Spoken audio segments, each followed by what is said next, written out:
can be only one podcast and may it be the Prince of the Universe. Hi, folks, I'm Matt. And I'm Bruce. Oh, are you back?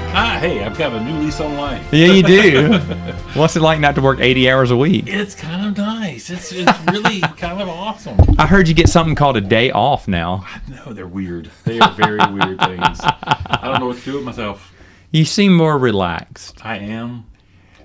The thing is, take today. Take today. Do your kids recognize you now? They're coming to see me. They're bothering me all the time. I'm like, I gotta leave. I'm going to Mass. The thing is, take today. I had a day at work. Everybody else was talking about how bad and busy it was and terrible. And I'm sitting there laid back. It's just like, what? It's like, what are you talking about? Well, there's a few things we're going to talk about. First was going to be just an episode of Moon Knight, but I don't know if I can talk about Moon Knight for that long. But we'll start with Moon Knight. Moon Knight, by the way, spoilers. When they announced what phase is this? 4? 4. Okay. Then they showed all the garbage movies and TV shows. The only thing that caught my eye was Moon Knight. And of course, it'd be your least favorite. It's my least favorite now. It's my if you can make, what was it called? Bucky and Captain America, and Winter Soldier and Falcon better than what you produced. And here's the thing. I would disagree. I think Moon Knight is better than that one. But. No, I disagree on that, but we'll talk about it. But I think one of the problems was the Moon Knight version, and I did check to see, because I remember some of the covers. I read the Chuck Dixon Moon Knight, nice. Which he changes. He doesn't make it as complicated. But that was, according to Chuck Dixon, he was told by Marvel, says, stop with the multiple personality. Just give him something better. So they kind of reset, and they said the original creator was upset by that creation. He said, I was ordered to do that. But that one made sense. It was more streamlined. That's what I kind of remember. I like that Moon. That's the Moon Knight I remember. A cross between Batman with mystic Egyptian powers. Yeah. That was the Moon Knight I know, and that was the Moon Knight I thought was interesting. And, at first, it starts off interesting, but it just doesn't move along. I think it moves at a snail's pace. I thought that Moon Knight was way too CGI'd at times. Like, why are they doing all this CGI? I like the Moon Knight look. I like the look, they were but trying to get him more to his costumes. I like the mummy wraps for his costume. That was different than the comic book, but it made sense for the character, and it was really neat. I thought. Yeah, to me it just dragged. It just dragged. I didn't care. Problems. I'm not saying it was definitely far from a perfect show. I thought it had strong bones of potential. And I hope that. And I thought Oscar Isaac did a really good job moving between the characters. Well, that's the other thing too is, when they finally reveal who's the fake personality or whatever, the made-up personality, but then they have a third personality, and that's their big twist. It makes it worse. They never even got to the fourth one. Well, it doesn't matter. That's for the end of season 2. That's for the non-comic readers. But the thing is, though, it's like I don't care. I don't care how you developed another personality at this point. Ethan Hawke, I don't see his purpose of it. I like Ethan Hawke as an actor. He was a character from one comic book back in the 70s. Boy, and he was bad. It was just like, I kept waiting for him to get interesting. The thing is, I was fine with that. The thing is, I felt like they had some great ideas. The whole doctor scene for like a whole episode. Well, they could have done something great with that. I do feel like Marvel is starting to fall into what every franchise falls into. There's too much corporate meddling from up top. That's a possibility on this one. The thing is, this felt like there was a lot of really, really strong ideas to do something different and weird, but they kept getting pulled back. It got watered down. Yes, big time. They weren't allowed to actually dig into it, and so when it was going somewhere and then got held back. Yeah. I just think it just failed on so many points. I have not seen people like this. No, it's online. I think this it's is the least popular. This is really and it saddens me again because I like Moon Knight. Yeah, I like the character. I like the idea. And I want more. I want another season. Again, I was for Moon Knight. I wasn't for WandaVision, which is great. I wasn't for when I saw the entire list, the only thing that stood out to me of interest was Moon Knight, and it's terrible. And the thing is, I understand you want it to stand on its own, but when you're introducing a new character like that, you need to bring in another Marvel character just to kind of spice things up, just to get people interested. The idea of standalone, one of the problems people have is that just everything's tied in too much to each other. And so this was their idea. Okay, we're going to stand this one alone where you don't have to have that continuity. And yet it lacked it. You felt the lack. You felt like it was the Eternals bad. Not well. I take that back. Nothing's Eternals bad. Nothing's Eternals bad. But the thing is, though, the Eternals have a world crisis to solve. And where are the Avengers? I mean, the whole Earth's being destroyed. Where's Doctor Strange? You can't tell me he can't understand that mystic creatures rising from the crust of Earth. We don't know the timeline. He might have been busy doing something else. Yeah, whatever. But the thing is, though, it sucked. And it seems like Moon Knight, which is such a strange concept, really needed someone there to kind of give it some weight and say, hey, people, hold on, give it a shot. Here's a few, like even Winter Soldier and Falcon had Baron Zemo for 3 episodes, which is great. Yeah. Which was great. Baron Zemo, and he wasn't really. He's a forgettable character in Age of Ultron. You forget he was even in it because he's not in his costume. But seeing him in Winter Soldier and Falcon, I was like, he was fun. That was fun. And you know what else is fun? Again, here I am complimenting this other show, but U.S. Agent, his whole story arc, I enjoyed it. I enjoyed the character. Yeah. I knew this purpose. I was like, okay, so there were some redeeming things I could have said. The first 4 episodes I said were okay. The last 2 episodes of Winter Soldier Falcon just sucked. But Moon Knight, like I said, it piques your interest at the beginning and then just drags. The thing is, Moon Knight was my fear for Guardians of the Galaxy. You're going to take something. Oh, that's a good analogy. Do something weird and crazy, but they're gonna hold back and it's gonna fall flat. That's a good analogy. So, yeah, because I said the same thing when Guardians of the Galaxy came out. I said, "Are you serious? These are like I think we even said this on the podcast. Yeah. They're F-rated characters, not even D-list characters. They're F. They're bottom of the barrel." I said, "They're never gonna sell this. How are they gonna sell this?" And they did. And here's what I think the difference was: you got to get the right actors to portray the right characters. Oscar Isaac was fantastic in this show. And well, but where did Moon Knight fail? Where Guardians of the Galaxy succeeded? Because he was the only character in the show. Well, okay, so lack of ensemble cast is what you're saying. Well, don't worry, because the girl was in it for a little while, and we're supposed to care about her, but she's only really a big part of it in the last 2 episodes. I mean, you don't care about her. You don't care about her. Origins, to an extent, but the thing is, not developed enough. No. And the thing is, though, so lack of ensemble cast, maybe so, because there's no synergy there, but lack of humor, too.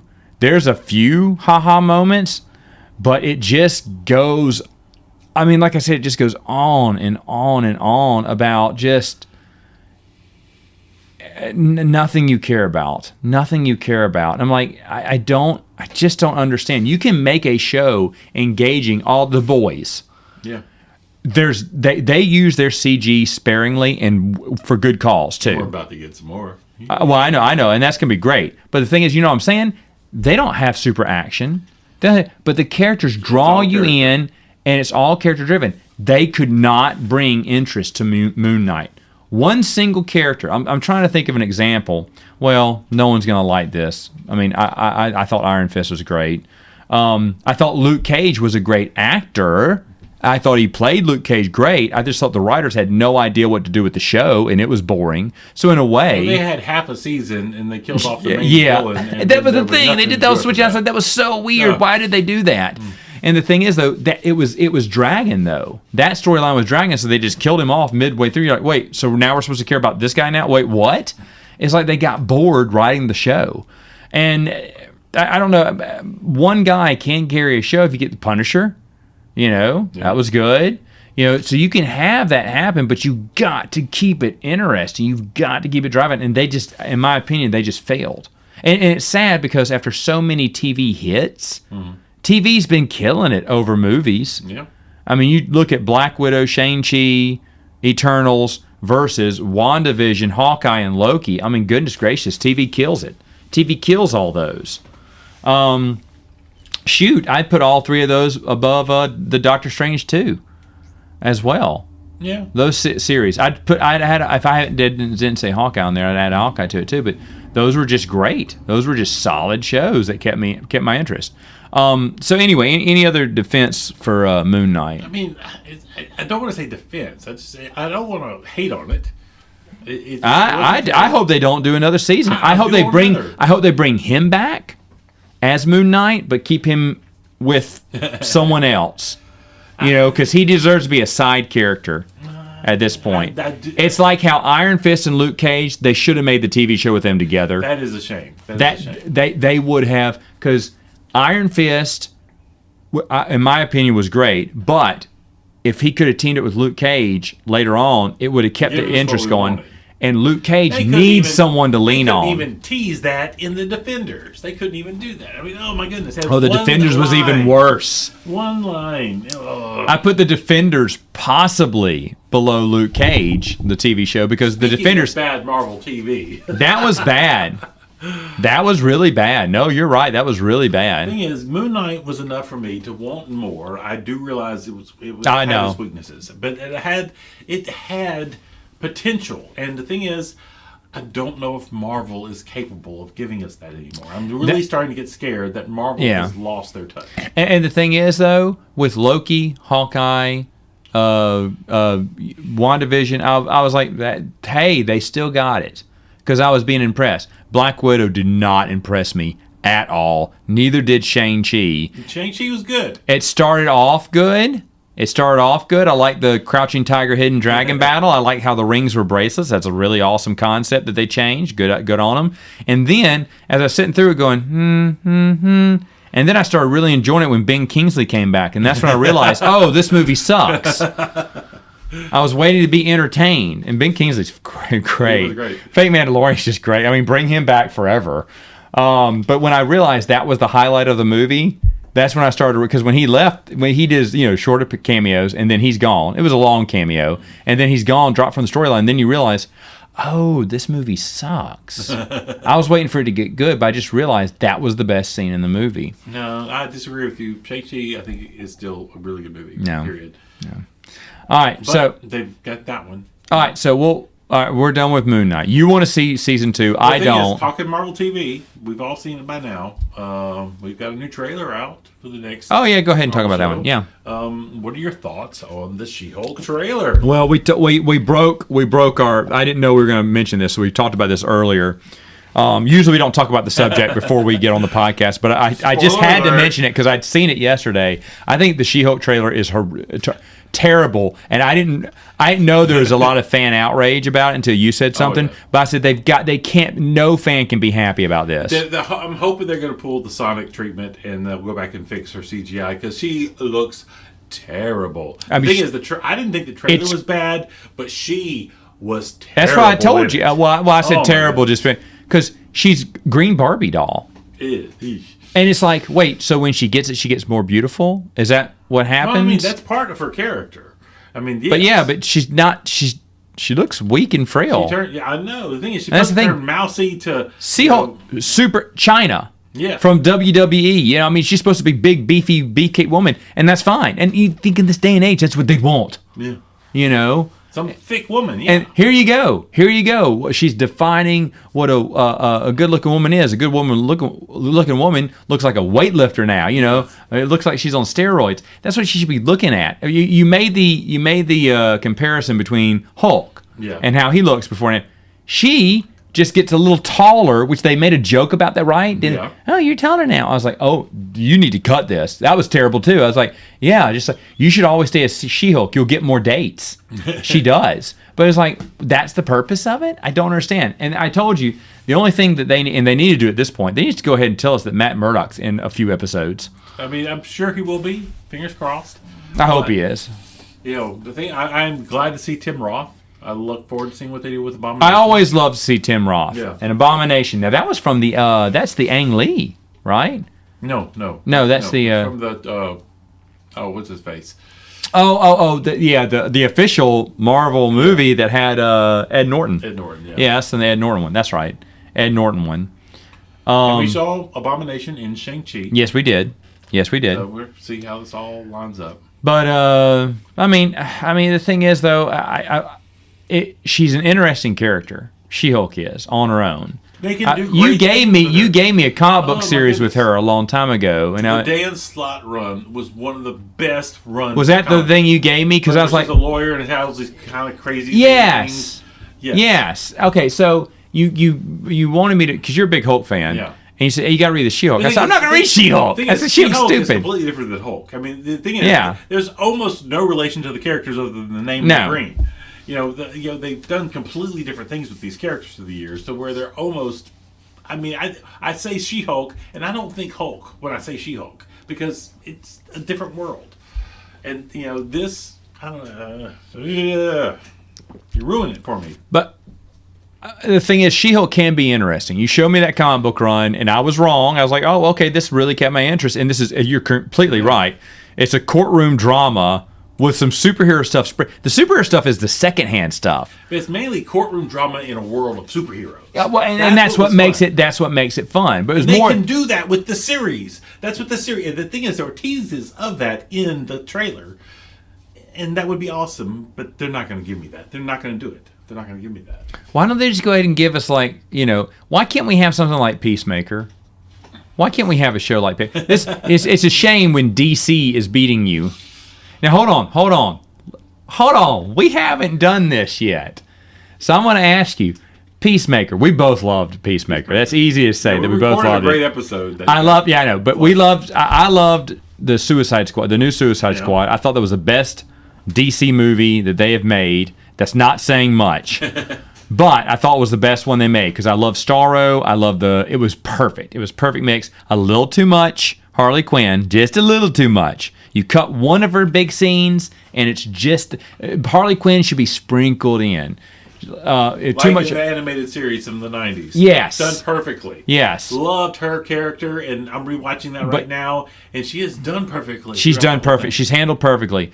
But in the first Suicide Squad, oh my gosh, she got annoying after a while. You didn't want to see her anymore. And then Birds of Prey, it was like, it's the Harley Quinn show. This is dumb. Didn't they rename it Harley Quinn and the Birds of Prey? No. It came out as Harley Quinn and the Birds of... Yeah, well, you could... obviously. No, wait. Or did it start with? I thought it had Birds of Prey in it. I don't know. I don't rename care. it Harley Quinn so people would go see it? I think so. But the thing... Yeah, I think it was I don't Birds of remember. Prey. But then it was really the Harley Quinn show, so they just renamed it. It was But the thing Harley is, it was garbage. It was such garbage. And it's sad, because I like Ewan McGregor, too. I want to see Black Mask as a character. He's a really like his good character. Batman villain. That movie is awful. But the new Suicide Squad, fun. Now, Peacemaker, I love him. He'll do anything with peace. Something about eating something on the beach. A whole beach You full of like them. eating stuff on the beach. Yeah, well, that's your brother. But anyway, so I was like, okay, he seems like a one-flop character, but I'm interested to see what they're going to do with him. And I will say this. I was like, oh, when I heard the announcement, and then I saw the movie, I was just like, yeah, fun movie. Sun Scene was okay, but why? well, yeah, I was like, I don't know, because that's the thing. I was like, I don't think he can hold his own series because the character was, meh. He's this guy. Got it. Boy, was I wrong. Boy, was I wrong. And it's good to be wrong. It is good to be wrong. It's good to be wrong. And, oh my goodness. and That here- is up there with one of the greatest TV series, one of the greatest. Are you superhero ready? TV series. Are you of all ready? time. Does it beat Marvel TV? Does Peacemaker beat all the Marvel TV shows? See, there you get. Think about it. So we've never cross-referenced this, but now it's time. And I would put it. Daredevil. Oh, you think Daredevil's still the best? Daredevil. I would put it above Daredevil. I would. Daredevil reaches greater heights, but maybe as a consistent theme, Peacemaker. I would put it above Hawkeye, and I love Hawkeye. I'm all these shows I love. Here's the only things that I would rank it below, and you could convince me. WandaVision. I'd rank it below WandaVision, but someone could convince me to rank that one above WandaVision. This is where we're getting even. Yeah. But to me, Loki just beats it out because Loki was super enjoyable. But Peacemaker's right behind Loki. Now that I'm talking about this, because Peacemaker was so good, especially, and here's the thing Moon Knight failed to do that Peacemaker didn't have to do this, but showing the Justice League and then just the silhouettes and then fooling us and actually showing Jason Momoa and I'm insane crazy, gets arrested all the time guy. Showing us those two characters, that was a treat. That was a treat. They didn't have to do that. They did. Just to pay off a joke. That was funny and acceptable and was good as it was. And just to give us that last punchline was fantastic. And they didn't have to do that. It still would have been a great show. But because they ended, the last episode ended with those cameos, and it made sense. Because the whole time something big and earth-shattering's happened, you should be saying, where's the Avengers? In Marvel, you should be. Or where's so-and-so? If this is really earth-shattering, where are the other superheroes? Well... Peacemaker's like, assholes, you showed up too late. Because this is an earth-shattering moment, and they come too late. The joke, it fits right with Peacemaker, and that they actually showed two of them, which was really fun. Because when I saw the silhouettes, we may have talked about this before, I don't care, but when we saw the silhouettes, I went, oh, okay, that's funny. They don't have the characters, but they're going to show you them. And then as you got closer, you was walking up to them, you see... I was like, shut up. That is great. That is great. So they kind of give you a last full. And Moon Knight, I think how you... it's hard to say how you fix Moon Knight. I'm trying... Now you get me going back to... More humor. There's got to be more humor. There's got to be... You got to get a better villain. I love Ethan Hawke. Yeah. I love Ethan Hawke, but that was terrible. The thing is... Ethan Hawke was fine in the role that he had. It's just his role was lacking. It was not good. I'm not blaming Ethan Hawke. I'm not blaming Ethan Hawke, but written terribly. And so the bad guy's flat.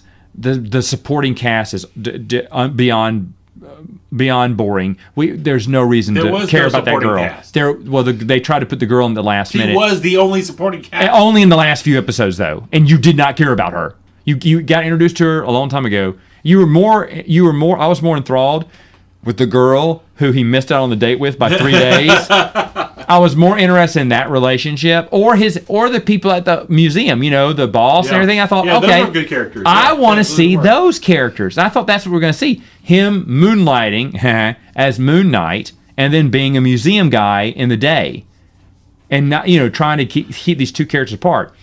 That would have been great. Simplify the formula. Just have Moon Knight and the god that possesses him, have that as the other character, and then him trying to be a normal museum weirdo. And what happened to the gold statue guy? Oh, I don't know. That's the thing. It was just dumb. But the thing is, episodes where you think there was something, and then it just... Get rid of the hospital scene that was really a waste of time. It's a waste of time. I disagree. The thing is, yes, it was very poorly done. It was terrible. It was a waste of time. But it could have been great, depending on how you do it. And they did it in the worst possible way. They did it terrible. Show me more Hippo. Show me more Viking ship through the sand. Show me that stuff. Show me the Egyptian culture and whatnot. Yeah, needed more episodes. And it needed... No, it didn't need more episodes. It needed more of better stuff. The thing is... It definitely needed something. The thing is, it wanted to do a lot, and it failed because it did a lot in too little time. I don't know. There's so much... Gosh, there's so much that's bad here. What was I had it and I lost it. There's something... when they do the entire first episode, but then they flip it. Because now it's the action guy who, flutters and he looks into the mirror and the weak guy takes over. And then he looks and he wakes up and he's on a taxi running away. Funny, That's good stuff. But this is basically the same episode except reversed. Well, and I think it's lazy. And one of their big problems is you have a big battle at the end that nobody got to see. There's a lot of skipping because they did that. I mean, the thing is, I get the joke. I get the punchline. Yeah. And part of me thinks it's awesome that you did it. You didn't really sell it all the way. The first episode when they did that, funny. Yes. Wakes up with blood. Don't do that as your finale. But you keep doing that, and then it just looks like cheap garbage, like you were trying to save a buck. I don't think that's what they're trying to do. No, the thing is, I did not mind it. No, I did. All the episodes except for the last one, when you defeat the main villain and you don't see it. The first episode is the only time we needed to see something like that. I accepted it. The car chase was good. Was that in the first episode? That was second. Oh, okay. a second then. It wasn't that far into it. But I mean, where he's blacking out and everything. Okay, that's fine. I like that. But eventually, we need to start seeing action, and it can happen the first 2 episodes. I'll give it that. After that, we got to start seeing the action now, because now we know he's Moon Knight. And now we need to move. But the thing is, though, they kept going with that, and it was terrible. One of the problems was there was too much of a focus on Stephen and Mark, and not enough focus on Moon Knight. I would agree with that. You got to show Moon Knight more. You got to show Moon Knight more. Yeah. I agree. I do like his costume. You barely get to see him, and then you kill him, and you also trap the god that gives him his powers, and you do this over like seen him, and now he can't even access his powers anymore for 4 excruciatingly slow episodes. You know, it was horrible. This is a story you do in the 3rd season. After you've had lots of time with him. People are invested in Moon Knight. You're watching a show called Moon Knight, and you barely ever see Moon Knight. I'd watch Moon Knight for like 10 minutes and then watch a YouTube video because I was bored. And then watch it for another 10 minutes, then go off and get something to eat. And then while I was going to get something to eat, I'd watch the Andy Griffith Show. I'm not even playing with you. Because that's a good show. Well, it was better than Moon Knight. No, it's a good show. It's great. It's a good show. No, I love it. Better than most shows. It's better than Moon Knight. That's for sure. Show me Goober any day. Show me Barney Fife. Yeah. The thing is, I did like Moon Knight, though I do recognize that it was very, very, very flawed. It's extremely flawed. I think there is potential to do something better. I think there's a lot of... Is it hubris to say that they just thought, oh, it's Marvel, it'll sell? Mm-hmm. I think it's one of those things like, we're going to make this great artistic thing. Which is my fear... Going back to my fear from Guardians of the Galaxy, was that Marvel's hubris in saying we're going to do something crazy. And Moon Knight kind of says Marvel is gaining that arrogance. We're going to do something crazy. Eternals, same thing. We're going to do something crazy.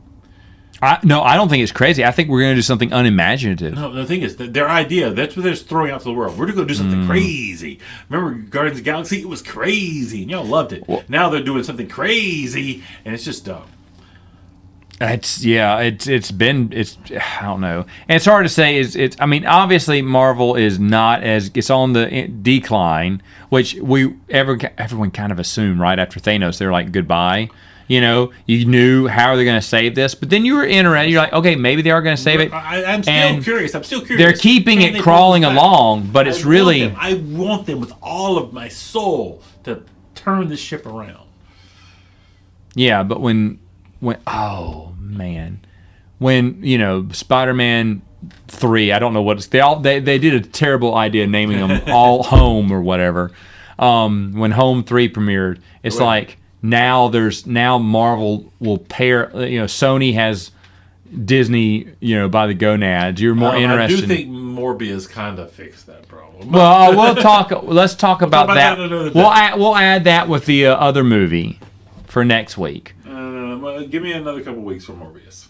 Have you seen it yet? Not yet. As of this? Oh, you haven't? No, I heard too many bad things. Oh, okay. I'm waiting for home release. Okay, so I do need a couple weeks. I meant to ask. I saw it, and I meant to ask you before we did this podcast. That was the one thing I forgot. I was like, what? There was another Marvel movie that came out. I went, no, there wasn't another Marvel movie because I would have known. But there was one, and it wasn't that good. I'll agree with you, but I want you to see it because there's a excellent reason why it wasn't good. There's an excellent reason, and it's sad because even though Sony, there's no way they could have saved this unless they would have. If they could have asked pretty please on bended knee and for Disney to do another crossover deal, I think you could have made something out of this. But the thing is, my going theory, not seeing Morbius yet. Okay, not seeing Morbius yet. Seeing Spider-Man. We got 2 Venom Sonys. We got 3 Spider-Man Sony. And the thing is, Venom, just Sony. Spider-Man, the crossover Disney Sony mesh up. And now it's my George Lucas problem with prequels. You need more than just the creator. You got to have an outside force. You need at least 2 opposing people that can hash things out. That's why the Spider-Man movies are great. Because you had Sony wanting to do their thing, Disney wanting to do their thing. They had to come, and they had to mold it together. Right. And they created something awesome. Venom, I really like the Venom movies, but they are lesser. They're lacking because he's kind of all alone. And so I'm not surprised that Morbius fell flat. For like, maybe I'm going to watch it. I'm thinking it's the best movie ever made. I don't know. That's very possible, but I doubt it. Okay, well, and the thing is, we also see Marvel movies floundering. The last Spider-Man movie, No Way Home, was a shining beacon of light that was just wonderful in all ways. It was. Okay. You agree? That was great. No, it's great. It's the best thing Marvel. You did an episode without me. It's the best thing since the MCU's come out. And and I just think we might see Disney flounder because it's become too big. It's become too big. That's what she said. All right, folks. We'll see you next time on Princes of the Universe. Talking to my wife again.